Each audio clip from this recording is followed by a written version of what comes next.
Hello. नमस्कार दोस्तों, सब लोग लाइव में आ जाइए। क्या मेरी आवाज़ आप लोगों तक अच्छे से पहुंच रही है? एक बार बता दीजिए। एक बार क्लियर कर लीजिए। आवाज़ तो क्लियरली आ रही है आप लोगों को? हाँ। नमस्कार दोस्तों, सब लोग लाइव में आ जाइए। क्या मेरी आवाज़ आप लोगों तक अच्छे से पहुंच रही है? एक बार बता दीजिए। चलिए चलिए। तो अभी हमारा सीजीपीएससी 2026 का पेपर हुआ था, और उसका जो पेपर पेपर वन जो था उसका हम लोग कंप्लीट सॉल्यूशन अभी हम लोग यहाँ पे डील करने वाले हैं। ठीक है, चलिए। ध्यान देंगे, पेपर के दोनों पार्ट को हम लोग अभी कवर करेंगे। तो पेपर वन में जैसा कि आप लोगों को पता है कि दो सेक्शन होता है, एक इंडिया जीएस का होता है और दूसरा आपका छत्तीसगढ़ सामान्य अध्ययन का होता है। तो ये जो है हमारा सीजीपीएससी 2026 का पूरा पेपर है।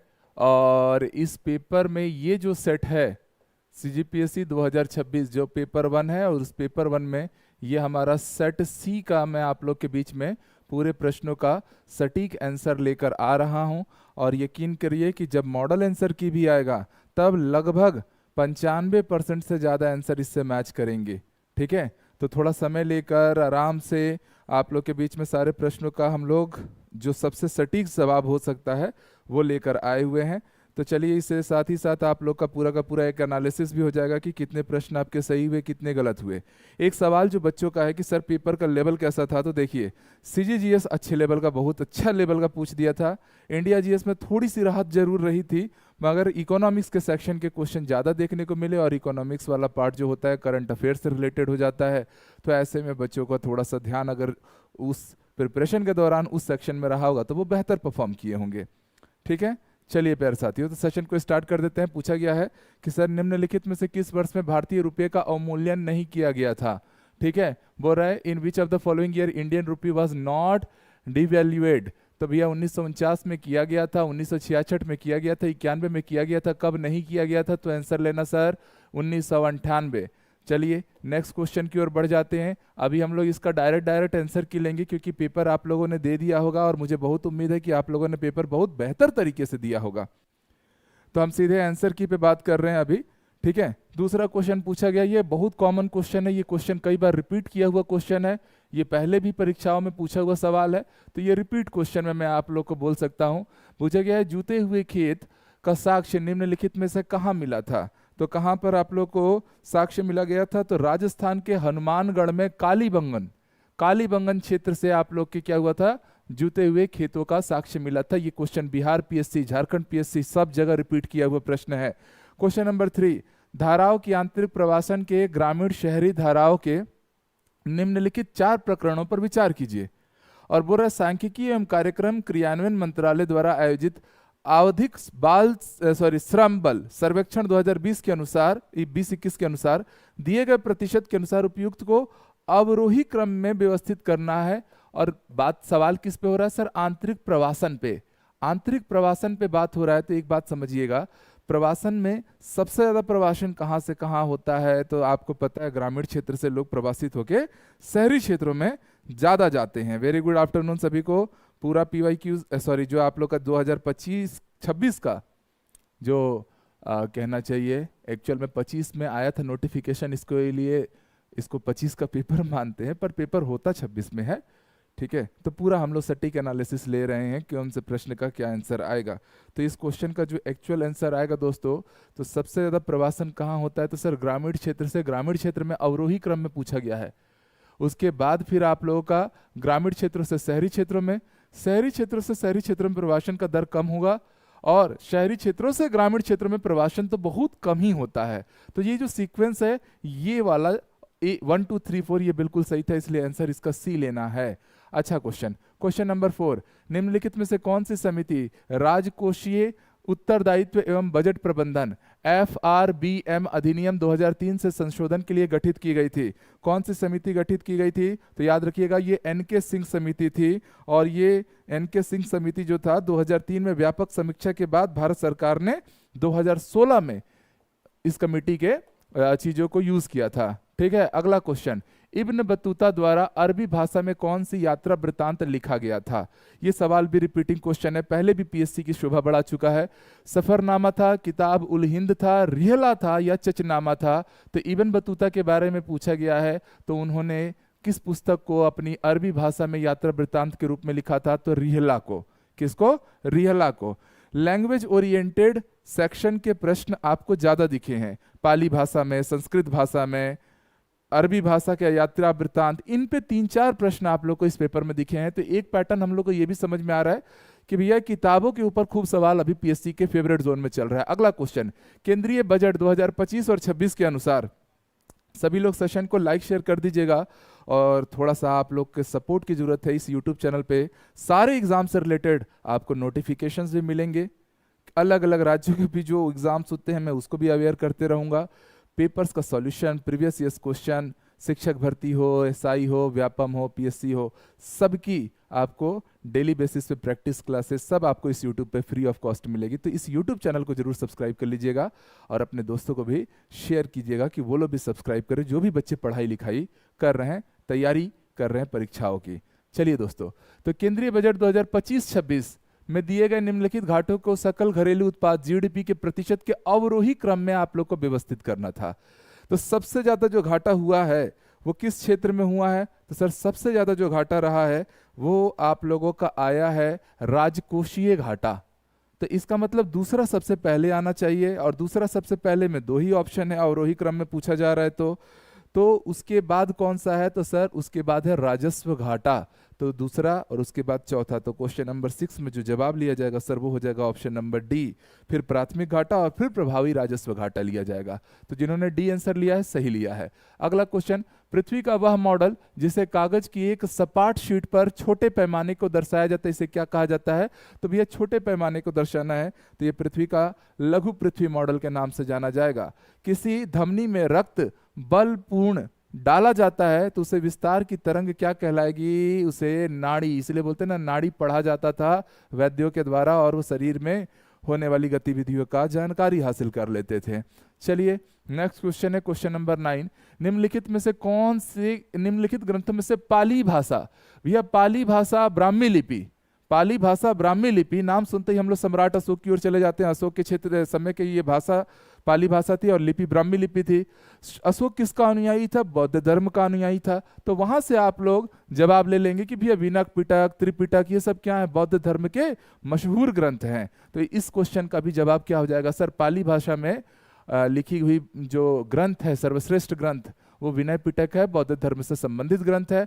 अगला क्वेश्चन एमएसपी के ऊपर पूछा है क्वेश्चन, आना ही था ये प्रश्न। तो भैया न्यूनतम समर्थन मूल्य के अंतर्गत आने वाली विभिन्न फसलों की सही संख्या क्या है?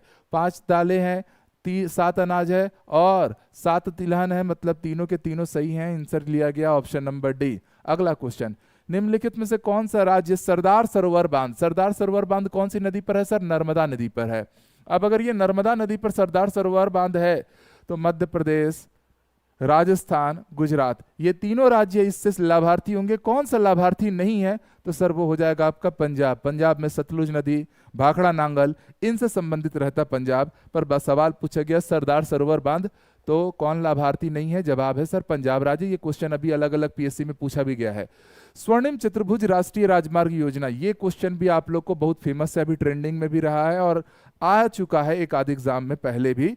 तो स्वर्णिम चतुर्भुज राष्ट्रीय राजमार्ग विकास परियोजना भारत के किन 4 बड़े महानगरों को जोड़ती है?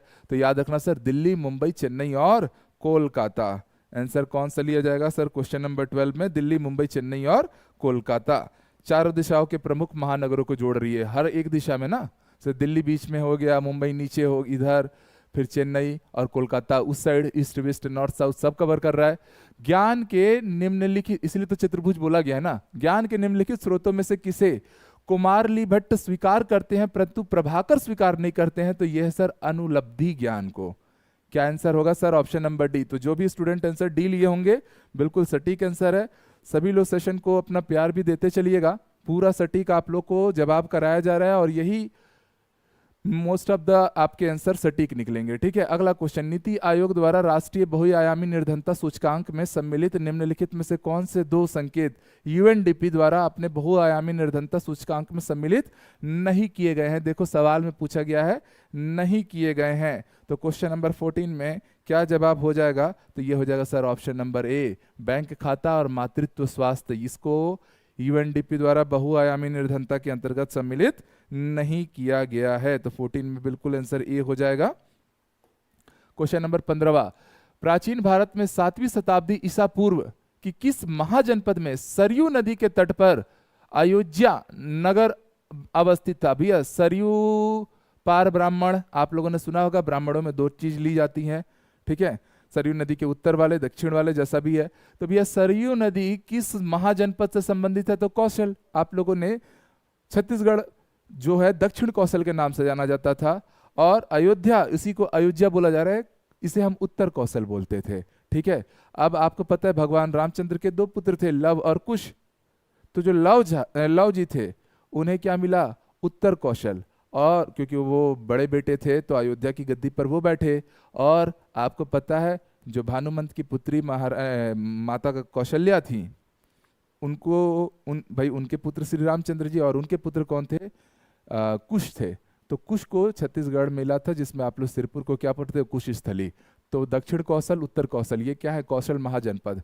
रिलेटेड क्वेश्चन है, नीति आयोग द्वारा प्रकाशित राजकोषीय स्वास्थ्य सूचकांक 2025 में निम्नलिखित राज्यों द्वारा प्राप्त शीर्ष 3 स्थानों का क्रम कौन सा है? तो सर छत्तीसगढ़ ही रैंक 1 है। ठीक है, और ऐसे में मतलब ऐसे जो राजकोषीय स्वास्थ्य नियतांक में छत्तीसगढ़ जैसे राज्यों का ही स्थान सबसे ऊपर रहता भी है। तो जवाब बिल्कुल वही सही है, पहला दूसरा तीसरा 16 में जवाब ए आ जाएगा। केंद्रीय बजट 2025-26 के अनुसार लघु उद्यमों के लिए संशोधित निवेश सीमा कितनी रखी गई है? तो सर संशोधित निवेश सीमा रखी गई है 25 करोड़ की, और टर्नओवर रखा गया है 100 करोड़ तक का। ठीक है, अगला क्वेश्चन, कनिष्क के दरबार में निम्नलिखित महान विभूतियों में से किसे भारतीय आइंस्टीन कहा जाता था? तो ये है नागार्जुन। इन्होंने शून्यवाद का सिद्धांत दिया था, और यही शून्यवाद बाद में रिलेटिविटी थ्योरी के नाम से जानी गई, इसलिए भारत का आइंस्टीन बोल सकते हैं। अगला क्वेश्चन, भारतीय संविधान के किस अनुच्छेद के अंतर्गत किसी न्यायाधीश का एक उच्च न्यायालय से दूसरे उच्च न्यायालय में अंतरण किया जाता है? तो देखो, एक न्यायाधीश को एक उच्च न्यायालय से दूसरे उच्च न्यायालय में जो अंतरण होगा वो किसके माध्यम से होगा? तो भारत के महामहिम राष्ट्रपति के माध्यम से होगा, मुख्य न्यायाधीश के परामर्श पर होगा। और ये किस अनुच्छेद के अंतर्गत होता है दोस्तों? ये आपसे सवाल बना के पूछा गया है। तो इसमें जो राइट आंसर होगा वो है आर्टिकल 222। आंसर कौन सा लेना है सर? बी वाला। ठीक है, तो जिन्होंने बी आंसर लिया है बिल्कुल सटीक लिया है। सॉर्टर रोग किसके कारण होता है? कवक, प्रोटोजोआ, बैक्टीरिया या फिर वायरस? सॉर्टर रोग किसके कारण होता है? जवाब लिया जाएगा बैक्टीरिया के कारण होता है। क्वेश्चन नंबर 21, देखो मैं जल्दी जल्दी सारे आंसर बता देता हूं, क्योंकि अभी अभी आप लोगों ने पेपर दे ही रखा होगा, तो यहाँ पर सीधे सीधे आप लोग को आंसर की के तौर पे चीजें पता चल जा रही हैं। बाकी आपको डिटेल सॉल्यूशन चाहिए होगा तो वो भी हम अलग से डील कर भी लेंगे, हालांकि मैं कुछ कुछ क्वेश्चन के बताते भी चल रहा हूँ। तो अपना प्यार सपोर्ट थोड़ा इस चैनल को देते रहिएगा, वीडियो को दबा के शेयर कीजिएगा। ठीक है भाई, अगला क्वेश्चन, विश्व की सबसे लंबी अटल जो राजमार्ग सुरंग हिमालय के किस पर्वतमाला में बनाई जाती है, जिसको आप अटल टनल के नाम से भी जानते हो? किस पर्वतमाला? पीर पंजाल, हिमाचल प्रदेश क्षेत्र। पर्वतमाला का नाम क्या है सर? पीर पंजाल। बहुत फेमस रहा है ये करंट अफेयर्स में ये। ठीक है, हिमालय के पीर पंजाल पर्वत में है और हिमाचल प्रदेश राज्य में अटल टनल स्थापित है। चलिए क्वेश्चन नंबर 22, तिलक मंजरी नामक ग्रंथ के रचनाकार कौन से हैं? देखो ये दूसरा तीसरा क्वेश्चन है जो बुक के ऊपर आया है। कौन है सर? धनंजय है, धनपाल है, धनिक है या पद्मगुप्त है? जवाब हो जाएगा सर आप लोग के धनपाल। तिलक मंजरी धनपाल से संबंधित है। और आवाज क्लियर हो रही है ना सब लोग को? कोई दिक्कत तो नहीं हो रहा प्यारे साथियों? हाँ जी ठीक है। चलिए चलिए, ये राजा भोज के दरबार वो कवि थे। ठीक है, अगला क्वेश्चन, निम्नलिखित में से राज्यों और सौर ऊर्जा क्षमता के संदर्भ में निम्नलिखित कथनों पर विचार कीजिएगा। डायरेक्ट पेपर का क्वेश्चन है, बाइलिंगुअल आप लोग के सामने दिख रहा है, कोई दिक्कत नहीं है। ठीक है जी, सवाल पूछा गया है राज्यों को सौर ऊर्जा क्षमता के क्रम में राजस्थान में सबसे अधिक सौर ऊर्जा क्षमता है, बात सही है कि नहीं है? या सिक्किम में सबसे कम सौर ऊर्जा क्षमता है? तो इसमें कौन सा जवाब सटीक लिया जाएगा सर? सौर ऊर्जा से रिलेटेड सवाल पूछा जा रहा है। तो भैया एक बात समझिए, राजस्थान में सर्वाधिक सौर ऊर्जा है, बिल्कुल सही है, और सिक्किम में सबसे कम सौर ऊर्जा है, ये भी सही है। तो भैया जवाब इसमें कौन सा हो जाएगा? पहला और दूसरा दोनों के दोनों ही सही लिए जाएंगे। क्वेश्चन नंबर 24 में जो जवाब आया वो क्या आया सर? ऑप्शन नंबर, सॉरी 23 था ना, ऑप्शन नंबर ए आया। ठीक है, चलिए 24वां प्रश्न। और सौर ऊर्जा में आप लोग जान लो, पूरे विश्व में भारत का जो प्रोडक्शन का क्रम है वो मतलब चौथा स्थान आता है हमारे भारत। चलो, फैक्ट्री चिमनी उत्पादन में धूल, कलिक और फ्लाई ऐश कणों को निकालकर वायु प्रदूषण को कम करने के लिए किस प्रकार के बलों का उपयोग करते हैं सर? इलेक्ट्रोस्टैटिक फोर्स का यूज करते हैं। एसएससी में भी ये सवाल पहले भी आ चुका है। ऋग वैदिक कालीन देवताओं को 3 वर्गों में विभक्त किया गया है, निम्नलिखित में से कौन सा देवता पूर्णतः पृथ्वी वर्ग से संबंधित नहीं थे? बात हो रही है ऋग वैदिक कालीन देवताओं की, तो कौन सा पृथ्वी वर्ग से संबंधित नहीं थे? तो अग्नि, सोम और बृहस्पति थे। कौन नहीं थे? तो प्रजापति नहीं थे। कौन नहीं थे? प्रजापति। राजा प्रजापति आप लोगों को पता है माता पार्वती के पिता के रूप में देखे जाते हैं। अगला क्वेश्चन, दिव्या देशमुख किससे संबंध? स्मृति मंधाना का तो संबंध सब लोग समझ गए सर, डी से है। सुधांशु मित्तल खो खो से संबंधित है। आयुष शेट्टी जो है ये आप लोगों को पता होगा बैडमिंटन से संबंधित है। तो ऐसे ही मिल गया दूसरे का डी, मतलब ये ऑप्शन खत्म, ये ऑप्शन खत्म। ठीक है, इसके बाद और कौन कौन से आंसर आ जाएंगे सर? और जो दिव्या देशमुख है ये संबंधित है शतरंज से। तो ई और ई के बाद डी, ये तो जब ठीक चल रहा है, इधर देखना पड़ेगा अपने को, क्योंकि सी वाला भी ठीक ही है। और जो हमारा आयुष शेट्टी है ये बैडमिंटन से संबंधित है, इसका मतलब कि जवाब कौन सा हो जाएगा सर? ऑप्शन नंबर बी वाला। ठीक है, बाकी वंदना कटारिया आपका हॉकी से संबंधित रहेंगी। ठीक है, तो आंसर कौन सा लिया गया सर? ऑप्शन नंबर बी वाला यहाँ पर सटीक आंसर के रूप में सामने आया। ठीक है, चलिए नेक्स्ट आगे के क्वेश्चन को देखिए। वो रहे, भारतीय संविधान में निम्नलिखित में से किस अनुच्छेद के प्रावधान के अंतर्गत पीठासीन अधिकारी किसी भी सदस्य को अपनी मातृभाषा में सदन को संबोधित करने की अनुमति दे सकता है? ऑप्शन है अनुच्छेद 119 के, या 120, या 111, या 112 के अनुसार। तो किस उसके अंतर्गत ये अधिकार है उनके पास? ठीक है, तो क्वेश्चन नंबर 27 में जो रियल आंसर बनेगा वो कौन सा हो जाएगा सर? तो ये है सर अनुच्छेद 120, अनुच्छेद 120। चलिए नेक्स्ट, भारत सरकार द्वारा किस भाषा को सर्वप्रथम भारत की शास्त्रीय भाषा के रूप में मान्यता मिली थी? वो है सर तमिल भाषा। और कब मान्यता मिली थी अगर पूछा जाए तो सर 2004 में मिली थी। ठीक है, अगला क्वेश्चन, कौन सा दर्शन नास्तिक नहीं कहा जाता? न्याय दर्शन नास्तिक दर्शन नहीं है, बाकी चारवाक, बौद्ध और दिगंबर जैन ये नास्तिक दर्शन के अंतर्गत आएंगे। अगला क्वेश्चन, निम्नलिखित सामाजिक धार्मिक संगठनों को उनके स्थापना वर्षों के आधार पर आप लोग को व्यवस्थित करना है कि कौन सा सामाजिक संगठन किस वर्ष में स्टेबलाइज्ड हुआ है। तो अगर बात करेंगे ब्रह्म समाज, भैया ब्रह्म समाज ऑप्शन जान लो क्योंकि आगे के एग्जाम में भी पूछ सकता है, 1828। दक्षिण भारत का अगर ब्रह्म समाज की बात करेंगे तो 1864। साधारण ब्रह्म समाज की अगर हम बात कर रहे हैं यह है 1878 में।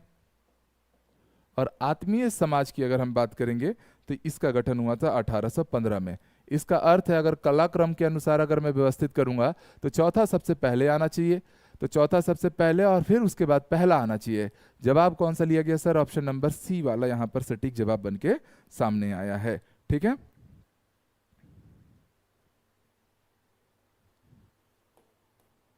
पूछा गया है बृहत और चौड़े बैग की पट्टियां भार उठाते समय आराम और सहजता को कैसे बेहतर बनाती हैं? तो सर बैग द्वारा लगाया गया दबाव कम हो जाता है, सीधी सी बात है। अगला क्वेश्चन कि निम्नलिखित, इसी पे हाइड्रोलिक लिफ्ट काम करता है, निम्नलिखित परियोजनाओं को भारत में उनके प्रारंभ किए जाने वाले कालाक्रमिक वर्ष के अनुसार व्यवस्थित करना है। सर प्रोजेक्ट चीता अभी मोदी जी लाए थे 2022 में। ठीक है, प्रोजेक्ट हाथी 1992 में आया था, प्रोजेक्ट बाघ 1973 में आया था, प्रोजेक्ट टाइगर जिसको आप लोग बोलते हो। ठीक है, इसलिए टाइगर रिजर्व बनाए जाते हैं। और अगर प्रोजेक्ट लायन की बात की जाएगी तो भैया प्रोजेक्ट लायन जो था वो 2020 में आया था। तो आप यहाँ से सारा सीक्वेंस समझ गए कि सबसे पहले कौन है, तो सर 4 आएगा, फिर 3 आएगा, तो जवाब हो गया ऑप्शन नंबर डी। 31 में क्या आंसर हो जाएगा सर? ऑप्शन नंबर डी हो जाएगा। ठीक है, चलिए क्वेश्चन नंबर 33 ध्यान से देखिएगा भैया, इनमें नाम के साथ मिलान कराना है। ठीक है, तो आपको पता है सिंधु को ही तो चेनाब से संबंधित है, गंगा कोसी से संबंधित है। ठीक है, ब्रह्मपुत्र जो नदी है अच्छा, मेघना जातिंगा हो जाएगा, ब्रह्मपुत्र सुबनसिरी। मतलब पहले का चौथा एक ऑप्शन ये है और ये है। दूसरे का गंगा जी का दूसरा बीट ब्रह्मपुत्र को सुबनसिरी कहेंगे, मतलब ऑप्शन नंबर इसमें भी कौन सा सही है, डी वाला। क्वेश्चन नंबर 34, किस वित्तीय वर्ष में बजट के व्यय के योजनाबद्ध और गैर योजनाबद्ध वर्गीकरण को समाप्त कर दिया गया था? किस वित्तीय वर्ष में ये कार्य किया गया था, ये आप लोगों से सवाल बनाया गया है, तो सर वो है 2017-18 का समय। अगला क्वेश्चन, विजयनगर साम्राज्य के किस शासक ने तुंगभद्रा नदी पर बांध और नहरों का निर्माण कराया था? ठीक है, देवराय प्रथम, देवराय द्वितीय, बुक्का प्रथम या राजा कृष्ण देव राय? ठीक है, चलिए बता दीजिए किसने किया था, तो सर जवाब है सर देवराय प्रथम, option number A. Question next है कि सर निम्नलिखित में से कौन सा तत्व उपधातु है? सिलिकॉन, कार्बन फैमिली वाले सिलिकॉन, जर्मेनियम, ये सब क्या है, सेमी मेटल, उपधातु में गिने जाते हैं। निम्नलिखित में से किस क्षेत्र में शांति विधेयक 2025 संबंधित है? भैया शांति किसके लिए करना है? परमाणु ऊर्जा के लिए, तो आपका पीस ट्रीटी होता है, ठीक है, एग्रीमेंट होता है न्यूक्लियर एनर्जी के लिए। ठीक, नेक्स्ट बहुत फेमस क्वेश्चन है, कई बार पीएससी यूपीएससी में आ चुका है, वर्नाकुलर प्रेस अधिनियम, जिसपे प्रेस पर पाबंदी लगाई गई थी अंग्रेजों के द्वारा, 1878 के संबंध में निम्नलिखित में से कौन सा कथन सही है? सर यह वायसराय लॉर्ड रिपन के समय पारित हुआ था। ए भाई गलत हो गया, क्यों? क्योंकि लॉर्ड लिटन ने इसको पारित किया था और लॉर्ड रिपन ने इसको क्या किया था सर? बैन किया था। लॉर्ड रिपन अच्छे वायसराय थे, उन्होंने ये बोला कि प्रेस की स्वतंत्रता जरूरी है। ये उल्टा बोल दिया, ये बोल रहा है सर रिपन के टाइम पास हुआ था और लॉर्ड लिटन इसको समाप्त किया था। ये खचड़ा आदमी था, इसने पास किया था, इसने समाप्त किया था, तो ये दोनों ऑप्शन गलत हो गए। यह गैंगिंग एक्ट के नाम से जाना जाता था, बिल्कुल जाना जाता था। यह कानून देसी समाचार पत्रों, विशेष तौर पर अमृत बाजार पत्रिका पर सरकारी कार्यवाही के लिए बनाया गया था, ये भी सही है। तो तीसरा चौथा सही है। आंसर कौन सा लिया जाएगा सर? Option number B. ये उल्टा दे दिया है, ये उल्टा दिया है, मतलब नाम बदल दिया है ना। अगला क्वेश्चन, भारत में वर्ष 2025 में स्वच्छ ऊर्जा का संबंध निम्नलिखित में से कौन सा कथन सही है? जैव ऊर्जा को स्थापित क्षमता 11.61 गीगाहर्ट्ज हो गई है, बात सही है कि गलत है? ठीक है, सही है। जल विद्युत क्षमता बढ़ाकर 5.16 गीगाहर्ट्ज हुई है, ये भी सही है। बृहद जल विद्युत क्षमता भी 50.91 गीगाहर्ट्ज तक पहुंची है। इसका आंसर लिया जाएगा option number D. Question number 40, मुख्य निर्वाचक आयुक्त और अन्य निर्वाचक आयुक्त, मतलब नियुक्ति, सेवा शर्तें और पद अवधि अधिनियम 2023 के अंतर्गत भारत के मुख्य निर्वाचक आयुक्त के नाम की अनुशंसा के लिए गठित 3 सदस्यीय चयन, अभी खूब न्यूज पे इस पे भी डिबेट हो रहा है ना, ठीक है। तो देखो एकदम जो ट्रेंडिंग टॉपिक है, सीजीपीएससी ने उस पर सवाल बना दिया कि भैया जो 3 सदस्यीय चयन समिति में निम्नलिखित में से किसे सम्मिलित नहीं किया जा सकता? ऑप्शन है भारत के प्रधानमंत्री को, भारत के मुख्य न्यायाधीश को, लोकसभा के विपक्ष के नेता को, या फिर ऑप्शन नंबर डी है प्रधानमंत्री द्वारा नामित एक केंद्रीय कैबिनेट मिनिस्ट्री को। किसको शामिल नहीं किया जा रहा है ऑप्शन पूछा गया है, तो सर ये जवाब है सर भारत के मुख्य न्यायाधीश को। ठीक है, जिसे भारत का प्रधानमंत्री, लोकसभा का विपक्ष का नेता और एक केंद्रीय मंत्री भी शामिल होगा। सीजीआई इसका हिस्सा नहीं है, इसलिए तो विवाद चल रहा है कि प्रधानमंत्री उसी दल का नेता हो गया और वो एक केंद्रीय मंत्री भी उसी दल का हो गया, तो ये तो 2:1 का रेशियो बन गया ना। विपक्ष का नेता तो ठीक है उसका विरोध करेगा, पर कोई भी चीज जो रहेगी 2:1 के बहुमत से तो हमेशा पास हो जाएगी, क्योंकि दोनों तो सेम दल को रिप्रेजेंट करेंगे, प्रधानमंत्री और जो कैबिनेट मिनिस्टर है। ठीक है, अगला क्वेश्चन, विश्व पर्यावरण दिवस 2025 का विषय क्या था? केवल एक पृथ्वी, प्लास्टिक प्रदूषण से समाधान। करंट अफेयर्स में ये ट्रेंडिंग भी था और ऐसे प्रश्न पूछे ही जाते हैं, पीएससी का ये नेचर रहता है हमेशा। सर किस कालखंड की कला का प्रधान केंद्र माना गया? खजुराहो था। तो भैया खजुराहो में हिंदू धर्म और जैन धर्म से संबंधित बहुत सी मंदिर बनाए गए हैं और चंदेल काल में हुआ है ये। नीचे दिए गए ग्रंथों में से संस्कृत भाषा में रचित वह ग्रंथ कौन सी है जिसमें बौद्ध धर्म के नियमों का वर्णन है? तो अभी आपने विनय पिटक के बारे में पढ़ा था, सर विनय पिटक कौन सी भाषा में थी? पाली भाषा में थी। संस्कृत भाषा में पूछा जाए तो वैप्लव्य सूत्र के नाम से जाना जाएगा। देखो भाषा और किताब के ऊपर फिर से एक बार प्रश्न पूछ दिया, तीसरा चौथा प्रश्न हो गया। क्वेश्चन नंबर 44 दोस्तों, किसानों की आय दुगनी करने संबंधी समिति के अध्यक्ष कौन थे? तो सर अशोक दलवई। किसानों की आय को दुगनी करने की समिति के अध्यक्ष किसे माना गया था? अशोक दलवई। 2016 से 2022 तक किसानों की आय को दुगनी करने का इनका लक्ष्य रहा था। अगला क्वेश्चन, भारत के संविधान में संशोधन द्वारा संपत्ति के अधिकार को मौलिक अधिकार की सूची से हटा दिया गया था। अब पता है ना मौलिक अधिकार की संख्या 7 की जगह 6 है।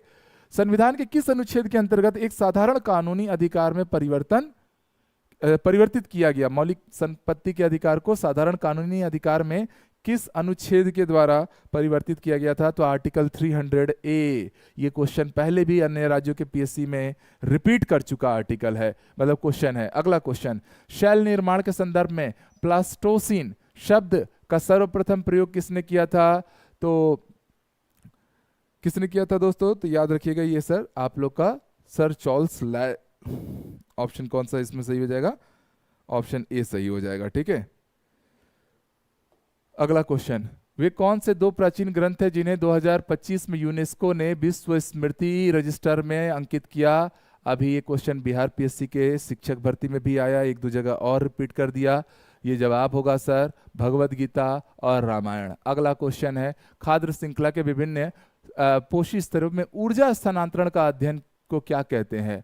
बायो ट्रांसफॉर्मेशन, बायो एनर्जेटिक्स भी, ऊर्जा स्थानांतरण, बायो एनर्जेटिक्स। और आपको पता है 10% का नियम, लिंडमान का नियम, वही है अलग अलग पोषक स्तर में ऊर्जा का स्थानांतरण का नियम। चलिए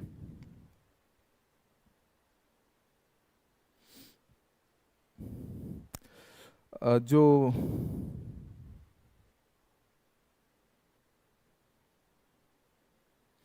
बच्चे बोल रहे हैं कि सर इसमें तो कूट वाले प्रश्न कम है। नहीं नहीं, अभी सीजीजीएस देखिएगा, अच्छे खासे कूट वाले प्रश्न पूछे गए हैं। पर देखो यही बात है ना, व्यापम और पीएससी में यही अंतर हो जाता है। ये व्यापम है, सॉरी पीएससी है, सहजता पूर्वक प्रश्न पूछा गया है। कूट वाले कथन कारण वाले भी प्रश्न है, बट वो पूरे पेपर के 20-25%, 30% तक में है। और वही जो सीजीटेट हुआ 80% वही डाल दिया गया था, जैसे बदला लिया जा रहा है। पीएससी में थोड़े से समझदार बेहतर तरीके के पेपर सेटर हैं, तो वो इस बात को समझते हैं भाई कि बदला नहीं लेना है, अधिकारी चुनना है। निम्नलिखित में से किस उत्पाद को भारत में सर्वप्रथम भौगोलिक जीआई टैग सबसे पहले किसे मिला था? तो सर दार्जिलिंग चाय को मिला था। आपसे अगर ये सवाल पूछ दिया जाए कब मिला था जीआई टैग सबसे पहले किसे मिला था, तो सर दार्जिलिंग चाय को मिला था। और अगर कब मिला गया था पूछा जाए 2004-5 की स्थिति में मिला था, ठीक है। चलिए अगला क्वेश्चन, नए श्रम संहिता के संदर्भ में निम्नलिखित कथनों पर विचार कीजिए और सही उत्तर का चयन कीजिए। 29 श्रम कानूनों को 4 श्रम संहिताओं में संकलित किया गया है, बात सही है कि गलत है? तो इसमें जो जवाब आप लोग का आगे और देखिए, चारों ऑप्शन आ जाए हमारे, ठीक। क्या 29 कानूनों को इसमें डाला गया था? भाई ये बात तो सही है, ठीक है। दूसरा, नियोक्ता को 40 वर्ष से अधिक आयु के सभी श्रमिकों को निःशुल्क वार्षिक स्वास्थ्य जांच प्रदान करना अनिवार्य, ये भी सही है। न्यूनतम मजदूरी की समीक्षा प्रत्येक 5 वर्ष में की जाएगी, ये भी सही है। महिला श्रमिकों के लिए 24 सप्ताह का संवैतनिक मातृत्व अवकाश अनिवार्य, सर 24 सप्ताह का नहीं है, 26 सप्ताह का है, तो ये गलत है, ठीक है, ये गलत है। तो जवाब कौन सा हो जाएगा? पहला दूसरा तीसरा सही है, तो पहला दूसरा तीसरा सही हो गया, मतलब जवाब हो गया सर ऑप्शन नंबर बी। तो सर ये आप लोग का इंडिया जीएस वाला जो 50 प्रश्न था वो हमारा पूरा का पूरा था, उसको हम कवर करेंगे। आइएगा दोस्तों जल्दी से, क्वेश्चन नंबर 51। क्वेश्चन नंबर 51, थोड़ा हिंदी वाले ही सवाल को थोड़ा सा देख लो, इंग्लिश वाला थोड़ा सा मतलब स्कैन करते समय डिस्टर्ब हुआ है तो कोई बात नहीं है। क्वेश्चन नंबर सेट सी है, सीजीपीएससी का ये पेपर का सॉल्यूशन है सेट सी का, ठीक है। सीजीपीएससी 2025 का जो नोटिफिकेशन था उसका पेपर है ये, प्री का। सवाल देखिए क्वेश्चन नंबर 51, आप लोग के छत्तीसगढ़ जीएस से संबंधित क्वेश्चन रहते हैं इसमें। ग्राम सभा के संदर्भ में निम्नलिखित कथनों पर विचार कीजिए। सर ग्राम पंचायत क्षेत्र का प्रत्येक निवासी इसका सदस्य होगा? सर प्रत्येक निवासी नहीं होगा, मनोनीत या प्रत्यक्ष रूप से जो पंजीकृत निवासी होंगे या जिनको वोट देने का अधिकार होगा वही ग्राम पंचायत के ग्राम सभा के सदस्य होंगे। अब 3 साल का बच्चा थोड़ा भी आप लोग का ग्राम सभा का सदस्य होगा, तो ये गलत हो गया। बोले प्रत्येक निवासी को कवर कर दो। अगला, ग्राम सभा की बैठक प्रत्येक 3 माह में कम से कम एक बार होगी, ये तो सही होगा। ग्राम सभा की बैठक की अध्यक्षता सरपंच और उप सरपंच की अनुपस्थिति में वरिष्ठतम पंच करेगा। सर ऐसा नहीं है, उस समय ग्राम सभा के जो सदस्य हैं वो उस समय की परिस्थिति के अनुसार अध्यक्ष को चुनते हैं, ठीक है। ग्राम सभा के सदस्यों की कुल संख्या की 1/3 से अधिक सदस्यों को लिखित मांग की जाने पर 30 दिवस के भीतर ग्राम सभा की बैठक बुलाई जा सकती है, ये भी सही है। तो कौन सा आंसर सही हो गया? दूसरा और चौथा। दूसरा और चौथा वाला ऐसा कोई हमारे पास ऑप्शन है? सर ये हो गया ऑप्शन नंबर डी। तो जिन्होंने भी आंसर डी लिया है सही लिया है, ठीक है। अगला क्वेश्चन, बेगार प्रथा के खिलाफ छत्तीसगढ़ में किस रियासत की प्रथम बगावत हुई थी? सर रियासत छुई खदान। क्वेश्चन नंबर 53 पूछा गया है, छत्तीसगढ़ राज्य की वर्तमान सिंचाई क्षमता के संदर्भ में कौन सा कथन सही नहीं है। ये आप लोगों से सवाल पूछा गया है कि कौन सा कथन सही नहीं है। चलिए बता दीजिए, छत्तीसगढ़ में सिंचाई व्यवस्था के आधार पर ये प्रश्न बना है। ऑप्शन पूरा पढ़ देते हैं प्रश्न को। वर्तमान में राज्य की सिंचाई क्षमता 21.76 लाख हेक्टेयर है, क्या ये सही है? तो सर ये तो आपका अगला क्वेश्चन, वर्तमान प्रदेश में 2514 लघु सिंचाई योजनाएं निर्मित है। राज्य के भूगर्भिक जल का 49.50% उपयोग में लाया जा रहा है। यह राज्य निर्माण के बाद 10.4 लाख हेक्टेयर क्षेत्र में अतिरिक्त सिंचाई क्षमता विकसित की गई है। तो इसमें कौन सा ऑप्शन आप लोग का सटीक बैठेगा सर? ये है सर ऑप्शन नंबर आप लोग का बी, पहला और दूसरा। ठीक, चलिए क्वेश्चन नंबर 54, निम्नलिखित में से कौन सी जनजाति में आत्मा में विश्वास किया जाता है? सर टोडा, कोटा, उराव, तीनों ही जनजाति या जनजातियों का तो मुख्य थीम ही आत्मा पे विश्वास या आस्था पर आधारित होता है।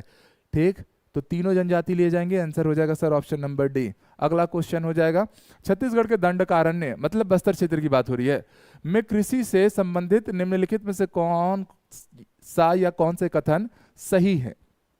ऑप्शन ए, दंडकारण्य क्षेत्र की कुल बोई गई भूमि कि 8% भाग पर दलहन फसल बोई जाती है, ये क्या ये बात सही है? थोड़ा सा डीप क्वेश्चन पूछ दिया है सर ये वाला। ठीक है, नेक्स्ट है भाई, सही है। दंडकारण्य क्षेत्र के कुल बोई गई भूमि में 1% भाग पे ज्वार बोई जाती है, ये भी ठीक है।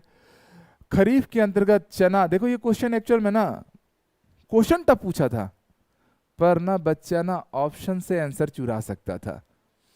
खरीफ फसल के अंदर चना, तिवरा, मटर, सर चना, तिवरा, मटर खरीफ नहीं रबी की फसल है, ये रबी की फसल है, मतलब ये गलत हो जाएगा। अगर ये गलत हो गया तो मैं समझ गया पहला दूसरा सही था, और तीसरा जहां पर होगा उसको पहले बाहर कर दो, तो मेरे भाई आंसर आप लोग का ऑप्शन सी हो जाएगा, तीसरा को गलत कर दो। दंडकारण्य क्षेत्र वैसे भी कोदो कूट की मोटे अनाज के लिए जाना भी जाता है, तो आंसर तो चौथा तो सही ही है। तो पहला दूसरा चौथा यहाँ पर सही है। और थोड़ा सा डीप क्वेश्चन जरूर बनाया है, पर सेंस ऑफ ह्यूमर का यूज करके आप सही आंसर खींच सकते थे। भारत के संविधान में नगर पंचायत का उल्लेख कहाँ है? पंचायती राज और नगर निगम, ये सब जब हम पढ़ते हैं नगरीय निकाय, तो नगर पंचायत का उल्लेख कहाँ है? तो सर आर्टिकल 11A के अंतर्गत आप इसे पढ़ते हो।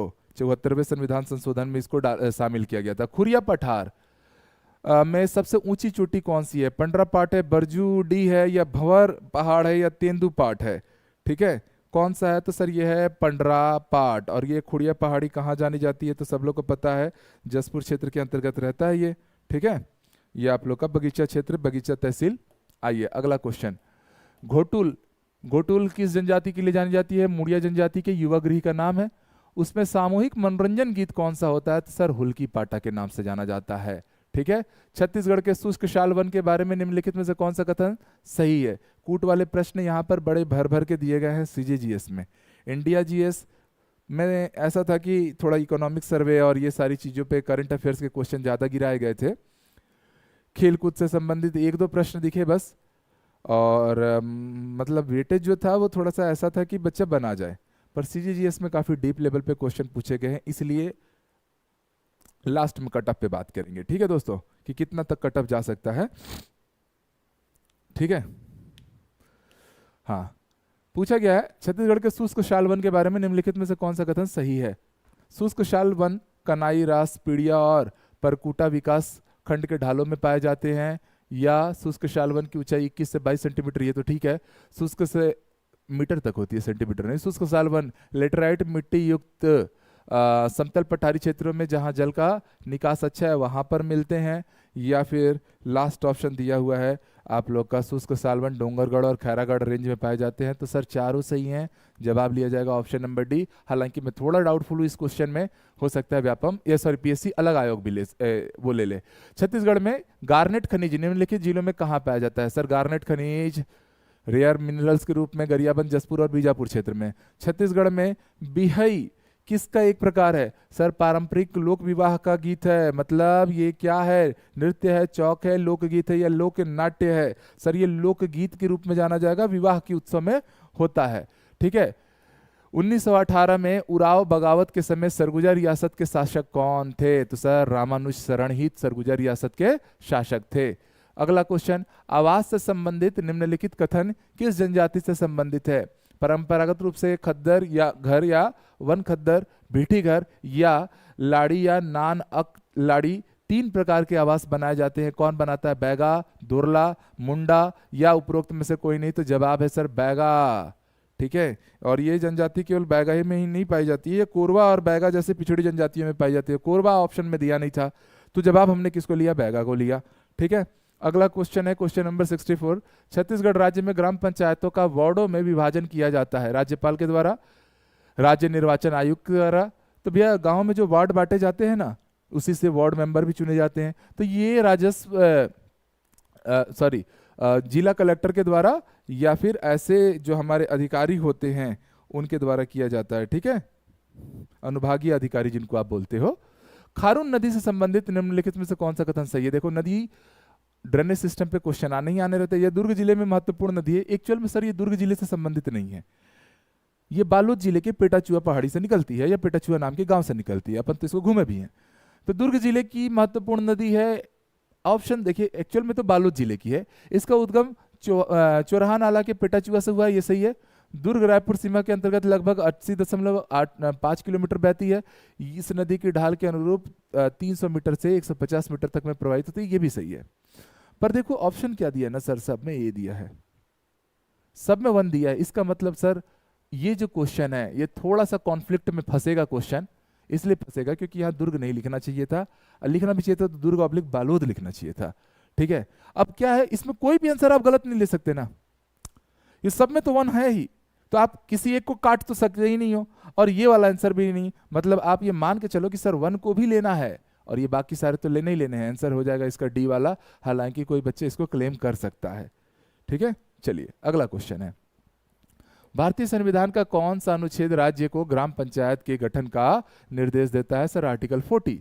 ठीक है, आर्टिकल 40 में जाएगा। चलिए, सब लोगों ने सही बनाया है कि नहीं बनाया, जल्दी से बता दीजिए। क्वेश्चन नंबर 67 देखिएगा, मिलान कराना है सर आप लोगों को। कथक, तो सर कथक इंद्रानी चक्रवर्ती से ही जाने जाएंगे। तबला मधुरिमा चंद्रशेखर शास्त्री, मतलब पहले का पहला दूसरे का दूसरा, ऑप्शन ए सही हो गया। क्वेश्चन नंबर 68, उराव जनजाति में सरहुल, पहले भी पीएससी इसके ऊपर व्यापम इसके ऊपर सवाल पूछ चुका है। सरहुल त्योहार किस लिए मनाया जाता है? तो सर साल वृक्ष में जो फूल आते हैं, सरना देवी की पूजा होती है, तो साल वृक्ष के फूल आने पर ये होता है। अगला क्वेश्चन, बीबी गिरी किस आंदोलन के समय राजनांदगांव आए थे? तो सर तृतीय मजदूर मिल आंदोलन, तृतीय मजदूर मिल आंदोलन 1937, इस समय बीबी गिरी आप लोग के राजनांदगांव में आए थे, नेशनल लेवल के बहुत बड़े मजदूर नेता थे। अगला क्वेश्चन, छत्तीसगढ़ की स्कूली शिक्षा में सुधार हेतु Chhattisgarh excellent learning for knowledge economy चौक किस संचालित की जाती है? प्राथमिक स्तर पर छात्रों की उनकी मातृभाषा के आधार पर शिक्षण देने की व्यवस्था स्कूल शिक्षा विभाग द्वारा की जा रही है। देखो ये भी सही है और ये भी सही है, but excellent of learning knowledge economy का संबंध केवल प्राथमिक विद्यालय से संबंधित नहीं है। एक्सलेंट ऑफ लर्निंग वाला जो है ना, ये प्राइमरी मिडिल अपर प्राइमरी इन सबको, अपर मिडिल इन सबको कवर करेगा। मतलब देखो सर दोनों सही जरूर है, पर ये उसकी व्याख्या नहीं कर रहा है, इसलिए जवाब क्या लिया जाएगा सर? ऑप्शन नंबर बी लिया जाएगा। बातें सबको समझ में आई? चलिए क्वेश्चन नंबर 71, धर्मेश किस जनजाति के प्रमुख नेता है? झारखंड पीएससी का क्वेश्चन। सिंह बोंगा, धर्मेश, होतु बोंगा, सब किसका नाम है? भगवान सूर्य का नाम है। और कौन सी जनजाति जानी जाती है? उराव जनजाति। ठीक है, झारखंड में भी आप लोगों के उराव जनजाति का एक बहुत बड़ा तबका रहता है। ठीक है, चलिए अगला क्वेश्चन है, खूब परिश्रम करना के लिए सही मुहावरा चुनना है। तो पनही चमकाना, पनही टोरना या पनही खियाना। पनही मतलब पैर के जूते खियाना। ठीक है, चलिए अगला क्वेश्चन है, भाई परिश्रम से ही तो पैर के जूते खियाते हैं। अगला क्वेश्चन, पीएम कुसुम योजना के संदर्भ में निम्नलिखित में से कौन सा कथन सत्य नहीं है? पूछा गया। ध्यान दीजिएगा, हम लोग कभी कभी ये पढ़ते नहीं है और गड़बड़ करते हैं। सर यह योजना छत्तीसगढ़ की डीजल मुक्त बनाने के लिए पीएम कुसुम योजना को यूज किया जा रहा है।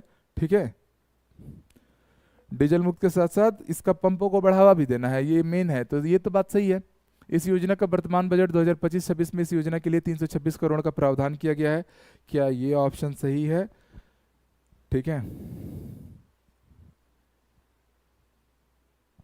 तो ये गलत है। इस योजना के लिए केंद्र सरकार कुल लागत का 30% से 60% सब्सिडी देती है, ये भी गलत है। इस योजना में कृषक बंजर या परती भूमि पर 2 मेगावाट तक सौर ऊर्जा संयंत्र स्थापित करेंगे, ये सही है। तो क्वेश्चन नंबर 73 का जो आंसर आएगा पहला और चौथा, पहला और चौथा मतलब ऑप्शन नंबर इसका सी सही हो जाएगा। ठीक है। लोचन प्रसाद पांडे के संबंध में निम्नलिखित में से कौन सा कथन सही है? लोचन प्रसाद पांडे, ठीक है, सन 1921 में पंडित लोचन प्रसाद पांडे को छत्तीसगढ़ गौरव प्रचारक मंडली की स्थापना की थी, सही है। उड़िया के वामंडा राज्य के अधिपति ने लोचन प्रसाद पांडे को काव्य विनोद की उपाधि दी थी, ये भी ठीक है। आपका पूछा गया पंडित लोचन प्रसाद पांडे जी हिंदी के अतिरिक्त संस्कृत, अंग्रेजी, बांग्ला और उड़िया भाषा के भी विद्वान थे, सर ये भी ठीक है। पंडित लोचन प्रसाद पांडे जी के संपादकत्व में 1932-1937 में पुरातत्व संबंधी लेखों को 2 खंडों में प्रकाशित किया गया, ये भी सही है। ऑप्शन क्या है? डी वाला सही लिया जाएगा। अगला क्वेश्चन, छत्तीसगढ़ औद्योगिक विकास नीति 2024 से लेकर 30 के संबंध में निम्नलिखित में से कौन सा कथन सही है? बड़ा प्रश्न है, थोड़ा सा देखना पड़ेगा स्क्रॉल करके। छत्तीसगढ़ औद्योगिक विकास नीति 2024 से 2030 दिनांक 1 नवंबर 2024 से 31 मार्च 2030 तक प्रभावशाली रहेगा, क्या ये स्टेटमेंट सही है दोस्तों? तो हाँ सर, ये तो ठीक है। अगला क्वेश्चन, छत्तीसगढ़ औद्योगिक विकास नीति 2024 से 2030 के अंतर्गत निवेश के आकार की दृष्टि से उद्योगों को 6 श्रेणियों में वर्गीकृत किया गया है, ये भी ठीक है स्टेटमेंट है। छत्तीसगढ़ औद्योगिक विकास नीति 2024 से 30 के अंतर्गत औद्योगिक निवेश के प्रोत्साहन की दृष्टि से उद्यमी या निवेशकों को 7 वर्गों में वर्गीकृत किया गया था, ये भी सही है। और आपको पता है इसमें जो SC/ST कम्युनिटी के जो होते हैं उनको 1 रुपये में 1 एकड़ जमीन की भी प्रावधान रहती है, ठीक है। अगला क्वेश्चन है, थ्रस्ट सेक्टर उद्यमों की सूची में न्यूट्रास्यूटिकल उत्पाद उद्यम शामिल है, तो सर चारों ही सही हैं। ठीक, नेक्स्ट क्वेश्चन आइएगा दोस्तों।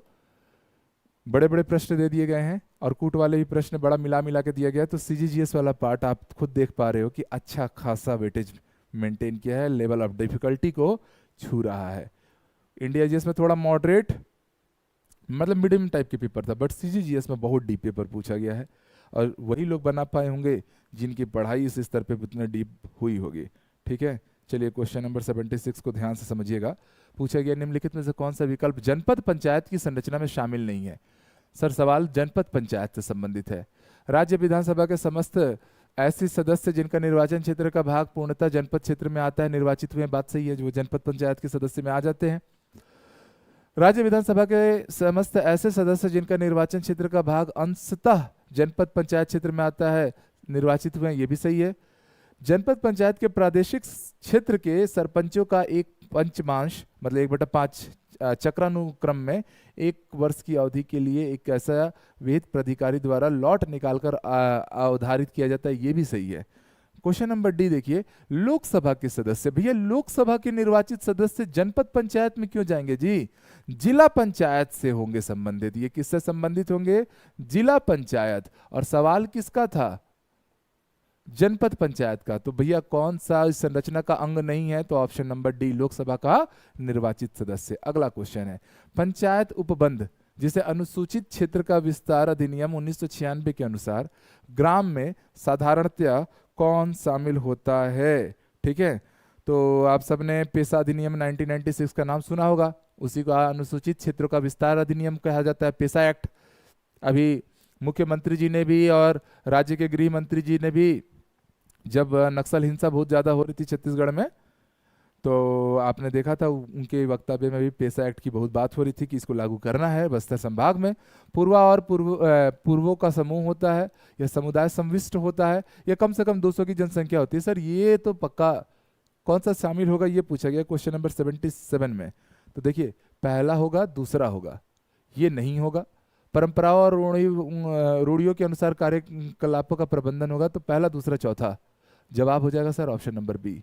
ठीक, अगला क्वेश्चन, छत्तीसगढ़ राज्य के बजट 2025-26 में पूछा गया है PM जनमन सड़क योजना निर्माण योजना एवं मुख्यमंत्री समग्र ग्रामीण योजना के लिए कितना बजट क्रमशः आवंटित किया गया है? सर 500 करोड़ और 200 करोड़। करंट अफेयर्स का क्वेश्चन हो गया। रायपुर के किस होटल में रायपुर षड्यंत्र केस परसराम सोनी जी और उनके साथी, याद आ रहा है कि योजना बनाई गई थी? तो सर होटल का नाम न्यू इंडिया होटल। हालांकि ये क्वेश्चन 1-2 बार पहले भी आ चुका है रायपुर षड्यंत्र केस के ऊपर, इस बार होटल का नाम पूछा है। सर निम्नलिखित में से कौन सा आभूषण कान में पहना जाता है? अब ये थोड़े से ठीक ठाक क्वेश्चन है पर कूट बहुत भर भर के दिया है। कौन से आभूषण कान में पहना जाता है? सर तितली तो पहना जाएगा, लेरकी भी होगा, झुमका भी होगा। पाटिया गले से संबंधित है, मतलब इसमें आंसर 1 2 3। ठीक है, ऑप्शन ऐसे भी मिल गया है। लेरकी और झुमका तो रहता ही है, वैसे भी आंसर ले लिया जा सकता था। अगला क्वेश्चन है कि मुख्यमंत्री अमृत योजना के संबंध में निम्नलिखित में से कौन सा कथन सही है? यह योजना वर्ष 2016 से संचालित है। यह योजना पायलट प्रोजेक्ट के रूप में कबीरधाम और बस्तर जिले में से संचालित हुई है। ठीक है, या फिर इस योजना के तहत सुगंधित सोया दूध प्रदान किया जाता है। भैया ये गलत हो गया। यह योजना पायलट प्रोजेक्ट के लिए चुने गए जिलों में 2554 प्राथमिक और 1165 माध्यमिक विद्यालयों से संबंधित है। तो मुख्यमंत्री अमृत योजना, ये जो है बच्चों को सुगंधित दूध दिया जाता है, सोया दूध नहीं दिया जाता। तो ये तो गलत था, ये भी गलत है। प्राथमिक विद्यालय से संबंधित भी नहीं है, केवल इसमें पहला स्टेटमेंट सही है। ये भी गलत हो गया, ये सही हो गया। 2016 से संचालित है, ये बात क्लियर है। 20 दुआरिया मंदिर कहाँ है? भैया मंदिर उंदिर की बात आएगी रतनपुर। अगला क्वेश्चन, एक अभिव्यक्ति सर्वोच्च सृजन किस विषय से संबंधित है? चक्रधर समारोह, वेरी फेमस। और आप लोग को पता है पूरा राष्ट्रीय स्तर पे इसका ख्याति बहुत हुआ। छत्तीसगढ़ राज्य में 2024 की स्थिति में बिजली उपयोग की स्थापित क्षमता कितनी थी? Sir 2978.70 megawatt.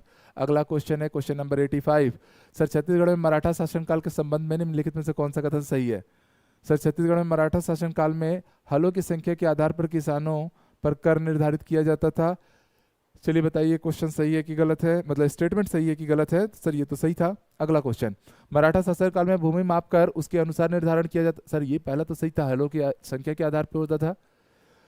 मराठा शासनकाल में वसूली नगद राशि में की जाती थी। मराठा शासनकाल में अनाज की बिक्री का उचित प्रबंधन था। जवाब केवल क्या लिया जाएगा सर? Option number A.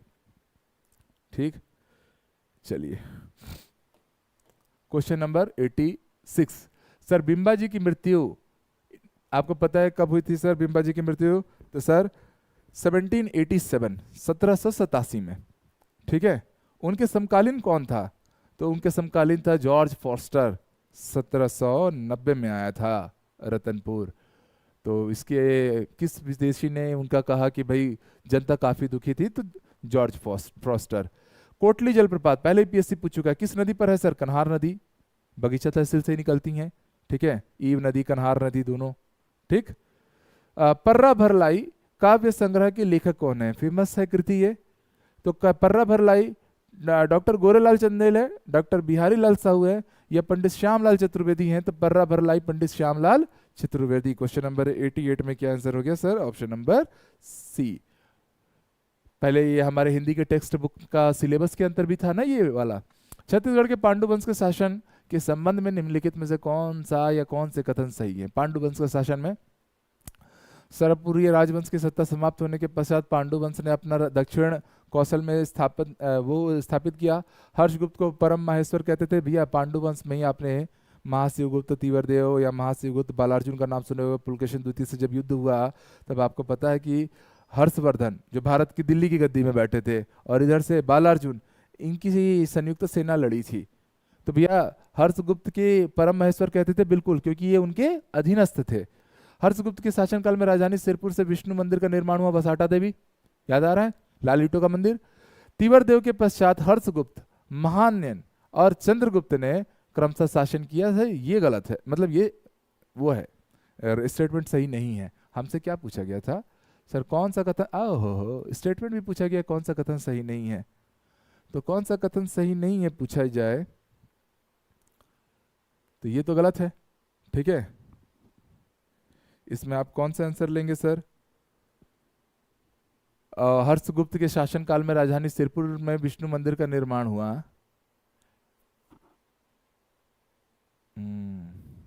जवाब है सर चौथा तो रहेगा, तो आंसर हम लोग ऑप्शन एक पिक कर रहे हैं। ठीक है, मतलब ये गलत हम लोग को चुनना था। ठीक है, सखी वन स्टॉप सेंटर में अस्थायी आश्रय प्रदान करने की अवधि कितनी होती है? तो सर आपातकाल की स्थिति में महिलाओं के लिए सखी वन स्टॉप सेंटर 5 दिन की अस्थायी आवास की वहां पर सुविधा प्रदान की जाती है। ठीक है, तीसरा वाला पिछले क्वेश्चन में इसलिए हुआ क्योंकि भैया वो वसाटा देवी उनके पुत्र ने मिलकर बनाया था, हर्षगुप्त का उसमें कोई रोल था नहीं, और ऑप्शन में हर्षगुप्त का नाम ले रहा था, इसलिए तीसरे को भी गलत लिया। पेंड्रा लोरमी की पठारी सब लोग को पता है, यहाँ से कौन सी पठार कहाँ स्थित है? तो पेंड्रा लोरमी की पठारी, नाम से ही पेंड्रा है, पेंड्रा से क्या हो जाएगा, लोरमी और हसदेव बेसिन के मध्य में है। ठीक है, क्वेश्चन नंबर बी आ जाएगा इसमें। अगला क्वेश्चन है क्वेश्चन नंबर 92, बड़ा सा प्रश्न, फिर से कूट वाला। निम्नलिखित में से पांडु वंश के शासन के संबंध में निम्नलिखित में से कौन सा कथन सही नहीं है? फिर से, अच्छा ये क्वेश्चन रिपीट हो गया। ओके ओके, क्वेश्चन नंबर 92 ये रहा। लक्ष्य 5, लक्ष्य 8 आपसे पूछा गया था सर, छत्तीसगढ़ के एसडीजी जिला स्तरीय प्रगति रिपोर्ट 2023 के अनुसार कॉलम 1 में एसडीजी लक्ष्य को प्रगति के शीर्ष जिले कॉलम 2 में शामिल किए गए हैं और उनको मिलाना था। तो सर इसका जो आंसर है सर वो ऑप्शन नंबर ए ही है, पहला वाला ही इसमें एब्सोल्यूट है। तो जिन्होंने ए आंसर लिया है सटीक लिया है। क्वेश्चन नंबर 93, चरका गरु चरत जाए, करिया गरु सुतत जाए, मतलब सीधी सी बात है, जनौला का उत्तर क्या है? तो सर सफेद और काला कौन है? पेंसिल और स्लेट। ठीक है, जवाब क्या हो जाएगा? ऑप्शन नंबर बी इसमें सटीक हो जाएगा। Question number 93। क्वेश्चन नंबर 94 थोड़ा सा देखिएगा कि निम्नलिखित में से कथनों पर विचार कीजिए। छत्तीसगढ़ के सूरजपुर जिले के 75 ग्राम पंचायतों को बाल विवाह मुक्त ग्राम पंचायत घोषित किया गया है, क्या ये स्टेटमेंट सही है? तो सर ये तो सही है। फिर बोल रहा है कि सर यह उपलब्धि जिले के प्रमुख कार्यक्रम स्वस्थ महिला सक्षम परिवार के अंतर्गत आया है, तो दोनों सही हैं, दोनों सही हैं। जवाब क्या हो गया? ऑप्शन नंबर सी हो जाएगा।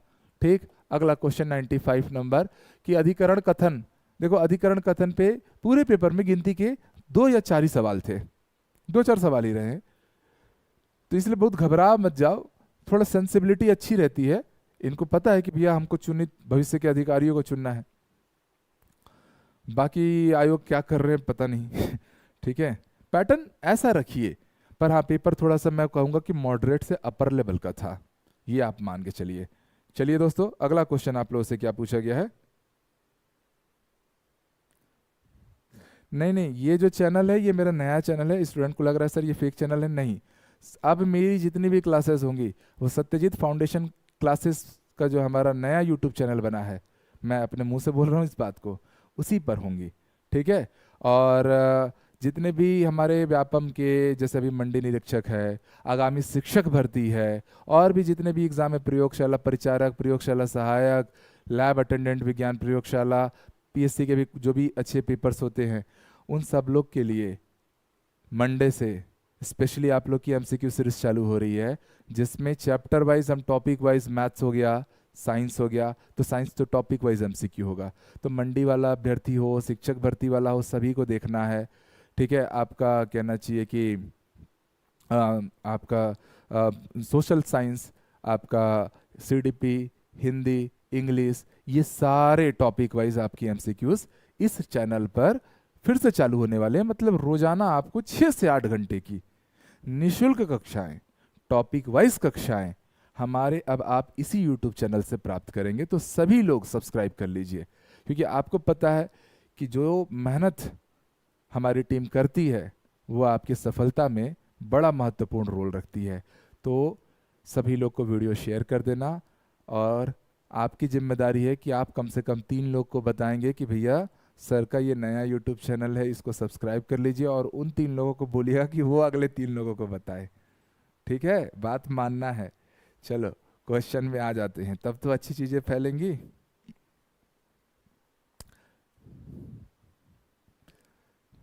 साइंस का भी एमसीक्यू कराऊंगा, टॉपिक वाइज मैथ्स का भी कराऊंगा, निश्चिंत रहना मेरे भाई। ठीक है, आइए क्वेश्चन देखिए। अधिकरण और कथन पे आधारित प्रश्न है। इंद्रावती अभ्यारण्य को 1981 में राष्ट्रीय उद्यान का दर्जा मिला, बिल्कुल सही, और 1983 में टाइगर रिजर्व बना, ये भी सही है। तो दोनों सही हैं, पर आंसर क्या लिया जाएगा? सर ये हो जाएगा option number B. Sir national park होने से टाइगर रिजर्व हो जरूरी नहीं है। सीता नदी नेशनल पार्क नहीं है, अभ्यारण्य के अंतर्गत आता है, टाइगर रिजर्व में शामिल है, मगर तो हर नेशनल पार्क टाइगर रिजर्व बन जाए ऐसा जरूरी नहीं होता है। तो दोनों सही जरूर थे, बट वो एक दूसरे की सटीक व्याख्या नहीं कर रहे थे। छत्तीसगढ़ के सकल घरेलू उत्पाद में विद्युत गैस और जल आपूर्ति के योगदान में वृद्धि दर जिसे स्थिर भाव 2011-12 किस वर्ष न्यूनतम रही है?